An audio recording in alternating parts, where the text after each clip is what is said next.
an ongoing concern when I came back to the Bay Area about 12 years ago. And since then, we meet almost every Sunday morning to discuss things related to Marxism, world politics, and local politics. We have a multi-sectarian group of people. Some of us are Stalinists, some of us are Trotskyites, some of us are anarchists, Maoists, and Marxist humanists as well. You forgot Leninist. Pardon? You forgot Leninist. Yes. Well, Marxist has to be a Leninist in my view. We won't go into that. That could be a also Q&A. have to be democratic. Yes. Well, nothing is more democratic than Leninism, as we know. I can't hear you. I gotta put my hearing aid. Anyway, the point is, welcome. We're glad to see you here. Our program John's presentation will take roughly the first 40-45 minutes, I would guess, at which point we will take a break and do a fund appeal and announce our upcoming programs and continue with questions and answers and comments. We try to give everybody an opportunity to either ask a question or make a comment. And we'll also announce upcoming programs. We have our very own Grover Furr. We'll talk about Marxists behaving badly next time, believe it or not. That's a week from now. Pardon? That's a week from now. A week from now. And then 2 weeks from now, David Ewing will talk about the class struggle in Chinatown, specifically during the Cold War period and today, which I'm sure we're all looking forward to. Next week is the time change. That's for them to figure out. It's very difficult to It's figure very out. difficult, but that's for people to figure out on their own. Gene, what time is the session for Grover Fur? Grover Fur, we always start at 11:30. However, we have a change to daylight savings, so we spring forward. Now, what's that going to mean? I will find out Sunday morning when I look at my little iPhone and it tells me what time it is. So, Or it'll be 11:30 new time. I don't know. Get your ass out of bed earlier or miss half the program. Anyway, be here at 11:30. That's the point. Okay. And we're very fortunate today. We have John Walsh, who is an MD and who refuses to let me put that into his credits. He'll explain that. He's in anesthesiology, I believe. Something. He'll talk about that. I'm not a medical person. But he's also very interested in things China and has written numerous articles on the topic and has prepared a slideshow for us on China is number one. So, John, it's all yours. Okay, I always have to watch out when I get an introduction. I do have an MD. I never practiced medicine. I took my degree and ran into a laboratory and spent my life as a scientist, a membrane biophysicist specifically. So if you have a question about the theory of membranes, I'm your man. But if you're having chest pains, I can only call 911. That's all I can do. So in any event, I wanted to talk a little bit about this. I'm not an economist. This is an effort. It's not an effort to get into any deep theories of economics, well, I don't want to get into any, nor do I want to get into any evaluations of economics as a science or study, but just to examine some facts, not projections. Because everybody, when it comes to China, is interested in projections. I'd like to stay away from that as much as possible and just talk about the facts. And the reason for doing this is that these facts should be well known by the public. They're not. And ignorance of them, and ignorance or refusal to accept them by our elite, our rulers, is a very dangerous thing, in my opinion. So, I'm going to talk about the economics in terms of what I call the foursome or tetrad, China's economic tetrad. It's more than this, but I want to talk about the GDP in PPP terms. We'll see what that means.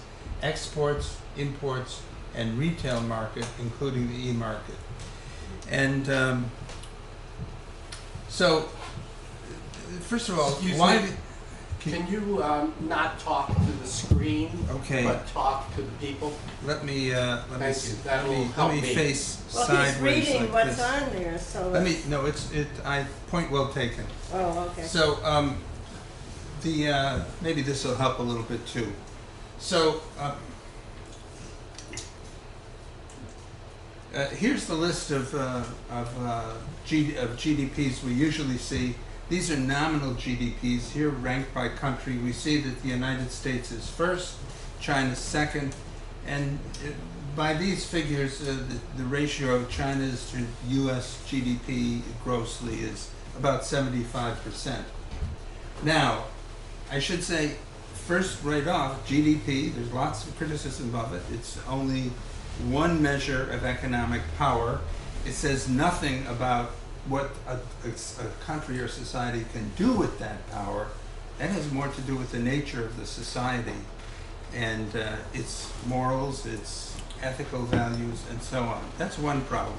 Another problem is that it really doesn't measure the economic power of a country because, and for that reason, it's often corrected with the purchasing power parity metric. And what I'd like to say, first of all, that this metric, PPP metric, PPP GDP, or GDP PPP, however you want to say it, is not just some obscure measure. It's used by, it's tabulated and used by the IMF, the World Bank, and the CIA for its World Factbook. So if the CIA says it, you know it has to be true. And so it's not an obscure measure. And here is the GDP PPP for 2019 according to the IMF. Now we see the ranking has changed. The United States is no longer first, but China's first, and first by a not inconsiderable amount. The United States comes second, so the ratio of the two is now about 130% China to the U.S. There are other things when you look at this metric too that come out is if you look down here, you see that Germany and Russia are about the same. This is gross now, not per capita, are about the same. In our press, Russia is often described as an economic basket case. Germany is never described that way. But in terms of national economic power, they're about the same. And before the sanctions kicked in, Russia was a little bit ahead. So this is the metric. Now, why use What's this the metric? 130% referencing? I missed that. Okay, this is China's. Yeah. Let me give the numbers. China's GDP, according to this metric, is 27.4 trillion in 2019. U.S. is 21.4. The ratio of this to this is 129%. And has what meaning? Well, let's go into that. Okay. Let's go into that. So, the basic problem is that a dollar, even once you correct for the exchange factor in the international market, does not have the same purchasing power in different countries.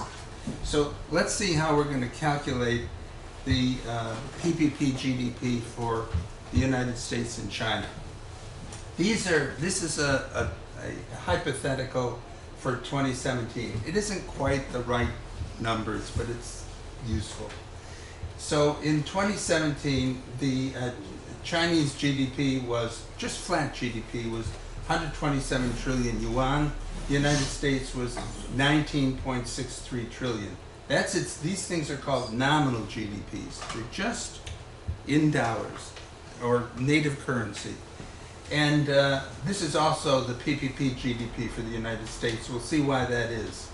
So let's take and do the conversion for China's number. The first thing we have to do is convert it to dollars. So there's about 6 or 7 yuan to the dollar. If we divide this by this, we get about 11-12 trillion dollars in 2017. Now these are both the nominal GDPs. So we see that it's about 12 trillion for China, about 20 trillion for the United States. However, $11 trillion will buy you a lot more in China than it will in the United States. It's much more powerful in China. So we've got to make a conversion to show that that's the case. And so we need a conversion factor. And one that's not entirely accurate. It was developed by the economist years ago, but sometimes it's amazingly close, is this. Big Mac.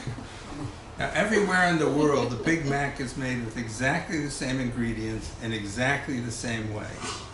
So the question would be, if you want to understand the purchasing power of a dollar in China or a dollar in the United States, you might ask, how many Big Macs can it buy? And the answer is, it was in 2017 anyway, that a Big Mac in China cost about $3, a little more. A Big Mac in, sorry about that. A Big Mac in the United States cost a little more than $5.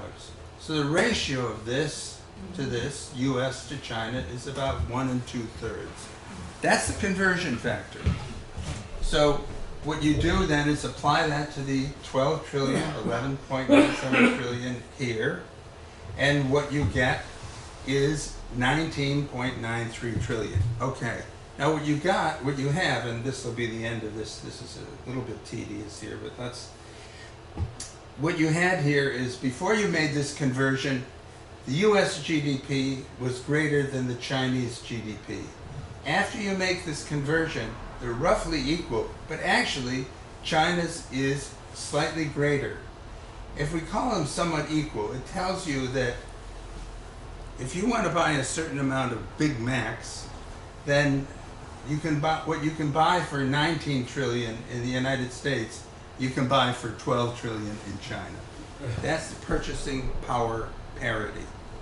And really, and of course, this is not how it's calculated. It's calculated with a basket of goods and services. And so you get an idea from the conversion factor that the World Bank and the IMF use about all kinds of things. So if this is true for Big Macs, it's also true of how much rockets cost, how much soldiers cost, how much roads cost, how much schools cost, how much hospitals cost, how much it costs to train dollars. So by this metric, China's GDP rises considerably, almost doubles, 1 2/3. So that's the basis for the comparison. And when we make that comparison, well, we've already mentioned this. When we make this comparison, we get these figures here. China's number 1, US number 2, etc. Now, I want to make the point that, of course, this is gross. This is the whole country. This is the number for the whole country. And China has many, many more people, about 4 times as many, 4 to 5 times as many as we do. So this doesn't reflect per capita GDP. If you take the GDP per capita, PPP GDP per capita, China's is about actually it's interesting, it's about $20,000 per capita. That's not any longer a dirt poor nation, okay? But if you compare it to the United States, US per capita GDP is about 65,000. It's about 3 times as high. To get to, if you look at the countries, the advanced industrial countries that have a very high standard of living, they all have PPP GDPs of at least high 40 or $50,000 per capita per year. That means that China well, to give you an idea, we can take another comparison. We can take India, which is third now, and we can look at its per capita GDP, and it's about $8,000 per year, less than half of China's. So that's a big difference.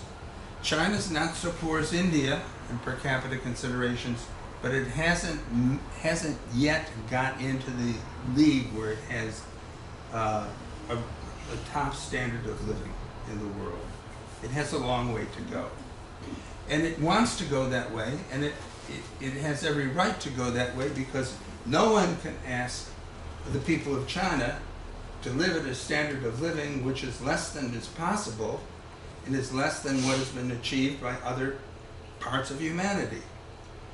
And if you think carefully about it, and I hope we can get back to this, when the United States is trying to pull down China's economy, it is saying, because it's saying, we don't want you to be much bigger than we are. It's saying, you must live in poverty forever, or relative poverty. That's unacceptable. A big chunk of humanity won't accept that. So that's a non-starter. The United States is out to do that. That's unacceptable. And I want to just now to get to, and this is a little bit hard to understand, I apologize for this, but this is the way the U.S. Bureau of Economic Analysis put it together. This is the rate of growth of the U.S. GDP since World War II. You can see from year to year it goes up and down. It was rarely ever above 10%, even in the best of times. And if you look over here, since the 1980s, it's barely ever touched 5%. And since the last recession in 2008, it's way down here around 2 or 3%. China, in contrast, we start the figures with that back in 1988, something like that. We see that its rate of growth is very high. It oscillates too. And it got hit during the recession of 2008, bounced back, and has dropped for a variety of reasons, but the trade war has dropped it a little bit more. So China's down to around 6%. And plans to stay there, we don't know. We can't predict. That's what we see, but I think we can say historically, China is growing at a rate faster than the United States. It's already ahead of the United States in its PPP GDP, and there's every likelihood that it's going to get farther and farther ahead. But that's projection. That's projection. So China has the world's #1 PPP in GDP terms, and there's a history to this, and there's to me, a very nice little graphic that shows the history of this in the long term. If I can make this work.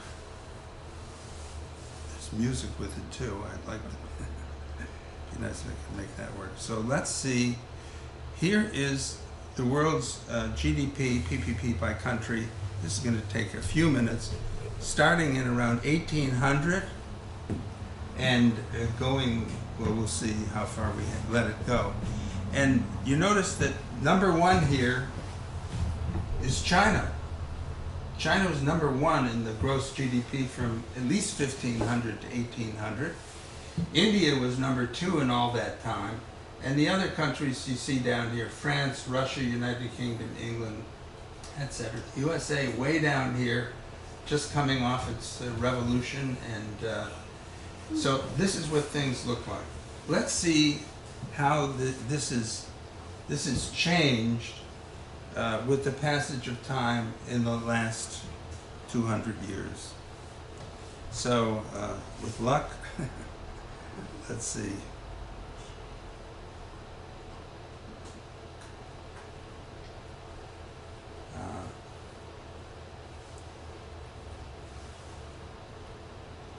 Well, let's try again.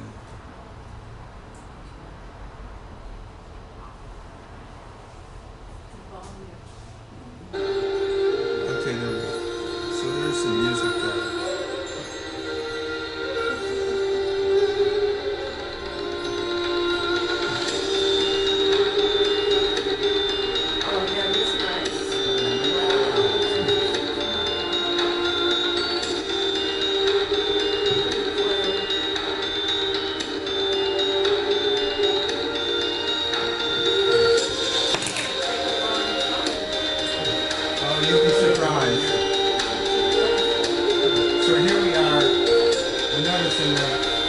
19th century, the United States begins to climb a bit.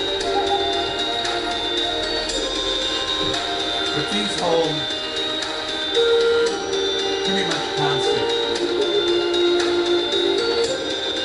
And things begin to change really. Actually, you notice over here, and this is true all the time, that in the per capita rating, India and China never make it into the top. They're always down in the per capita rating, historically.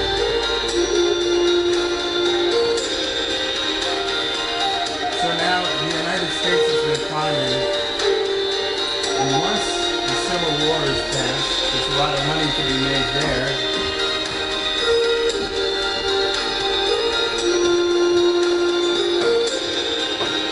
The first Opium War started here, and you notice at that time China's gross GDP starts to come down a bit. It certainly doesn't grow.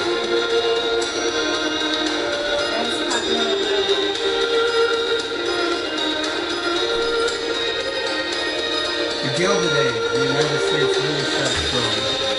When Marx was marveling at the growth of productive powers under capitalism. Quite amazing.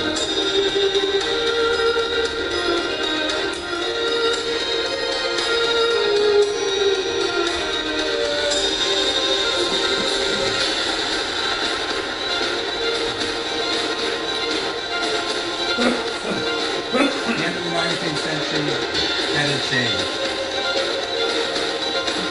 And the UK is high too.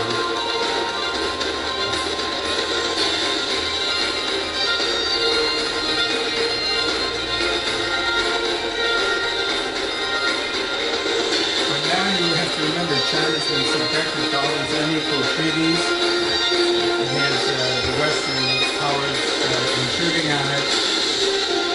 Same with India.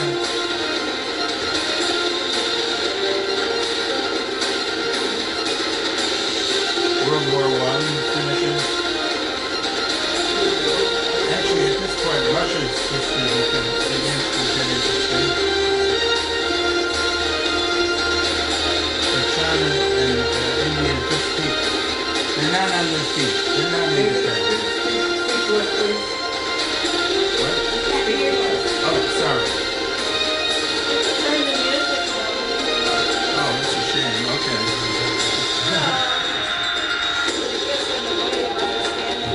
Okay.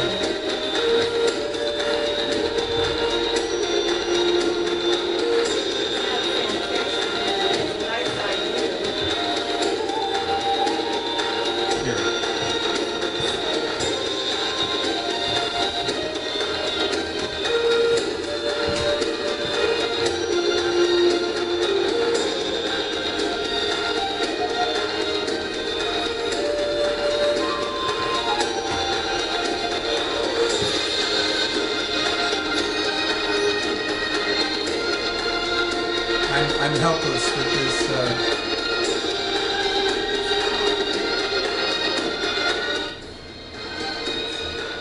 There we go. Actually, this is when things again get interesting because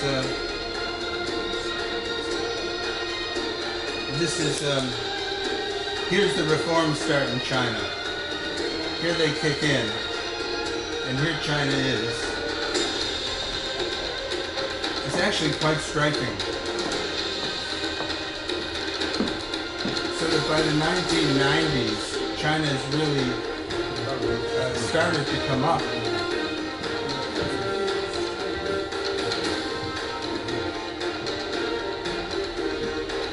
And a lot of people were looking to China at this point to make a lot of money. The West liked the idea of China. Then China joins the World Trade Organization. Now watch.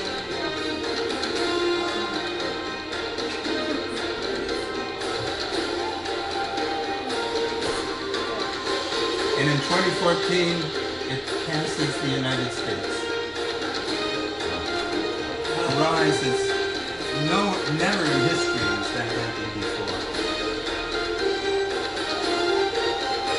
Now these are all projections, UN projections. I think I'll stop it. I might say that the UN projections are different from other mathematical models because the UN has this is China 1, the United States 2, India 3. Most of the other projections have India 2, the United States 3 for at least up to mid-century. So I think that's interesting because it's really let's see whether I can get out of this. I think that it gives you some sense of the history of this economic history, and it also let's see whether I can get this back. Let's go back to the 1500s.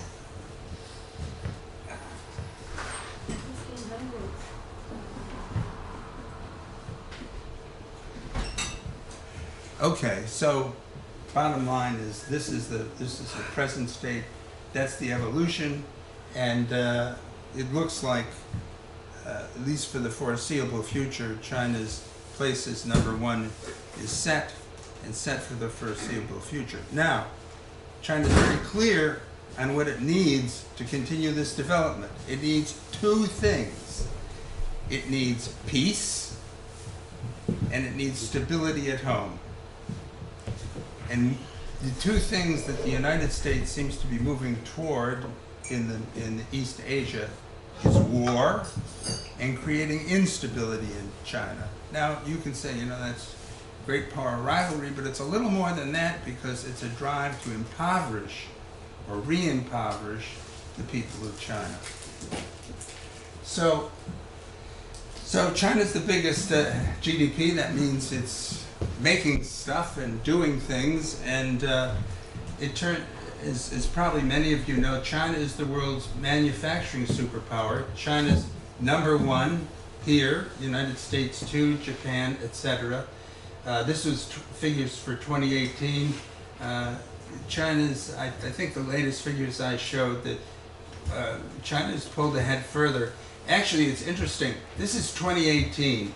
Where this is the ratio of China and the United States. In 2015, they were equal. So in 3 years, they went from equal to this. Again, it's mind-boggling, to me anyway. So China not only makes things for domestic consumption, but it makes it for export. And as a result, China is the biggest exporter in the world. Probably most of you know that. If you bought something at Best Buy or something, you get the idea.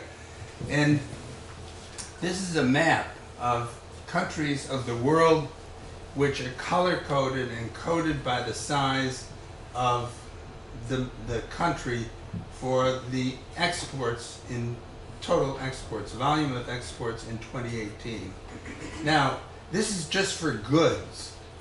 China is 2.5 trillion in exported goods in 2018. The United States is 1.7 trillion. I don't know whether you can see it, but that's the case. Now, we complain, the United States complains that we're far behind in exports. It's true China's ahead, but this only, and the figures we usually see only give the volume of goods. But the United States is a service economy. So we export a considerable volume of in the form of services. China doesn't do nearly as much. We add services in, yes, China's still #1, but the United States is not suffering quite so badly. Nobody is robbing us blind in terms of exports. We're doing actually quite well when you add services in. Now there is another correction that you can make here, and you go on and on with these corrections, but I think this is a very valid one. I mean, what does it mean to export services? Well, for example, exported services, when tourists come to this country, that's an export because foreign dollars pay for it. So that's considered an export. When somebody comes here and pays tuition at a college, that's an export. So what's better to have? Is it better to have more people working on an auto assembly line, or is it better to have more professors working in colleges? You tell me. I suppose that's a value system, but I don't think it's so bad for us to have a bigger educational system and be educator to the world. Maybe what we're teaching is not the best, but that's another story. So here is goods and services. China is 2.7 trillion in 2018 and 2.5 trillion for the United States in 2018. There's one other thing, one correction that we should add here. Hong Kong, in all these things, for some reason, Hong Kong is not considered part of China in all these international statistics. But it is, and especially for its exports, because virtually every good that comes through Hong Kong is made in the mainland. Hong Kong doesn't have much in the way of manufacturing. It's trivial. And so everything that comes through Hong Kong it comes out of Hong Kong, comes from the mainland, and that adds, if we do that correction, here Hong Kong is half a trillion, a little more.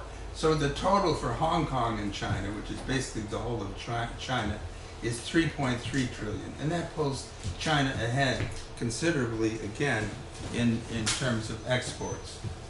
These are just some indications of what exports are by major category. You have an idea. Transport, services. Actually, a big category is charges for the use of intellectual property. The United States makes quite a bit from that. And again, in travel, including education. Then there are various other, in any rate, these are all various kinds of services. And this one over here, government, I suspect most of this is military, but you have to delve into it pretty deeply to find out. So, there's a consequence of this. In 2000, again, this map is color-coded. The blue areas are the countries of the world where the United States was the biggest supplier of goods by its exports. Just goods again. The red countries are China's, are the places where China is the biggest supplier of goods. That was 2000. 19 years later, the map changes a lot. Again, it's really extraordinary. And you can see that if you put them together. See, this is 2000, and now most of the countries of the world have as their principal supplier from imports China. And this is important because this provides connections to the countries of the world. When you do exports, you send people to take care of the exports. You interact with the other society. That shifts you into a common economic orbit. And China's way ahead of the United States now in connectivity by this measure. And when that connectivity happens, other connections follow. Political, cultural, people to people. So if you have this kind of connectivity, you can feel a little bit of confidence that you'll have other kinds of connectivity. So China's the world's #1 exporter. We can do all the corrections, and it's 3.3 trillion to the US is 2.5 trillion. The next thing, the third thing out of 4 is imports. China's not usually considered as, is thought of as a big importer. At least I don't believe so, or at least, but it is, and in a way that I think might surprise people. And attention was drawn to that last November when China had its second International Import Expo, CIIE, in Shanghai, had one the year before, and people came from all over the world, foreign dignitaries. Here's President Macron of France, trying to sell President Xi some French wine. He doesn't look like he likes it very much. And no sale there, I would say. So in any event, people came from all over the world because China imports now not only raw materials, but things like French wine. And this is you begin to see this because China's per capita GDP has grown. People have more money. People aren't, not everybody is rich, but people are getting quote unquote rich, and have a higher standard of living. And here we have the world's biggest importers in 2018. And this is, again, the map is just for goods, but you see China is $2.1 trillion, the United States $2.6 trillion. but you do it goods and services, the United States, not only exports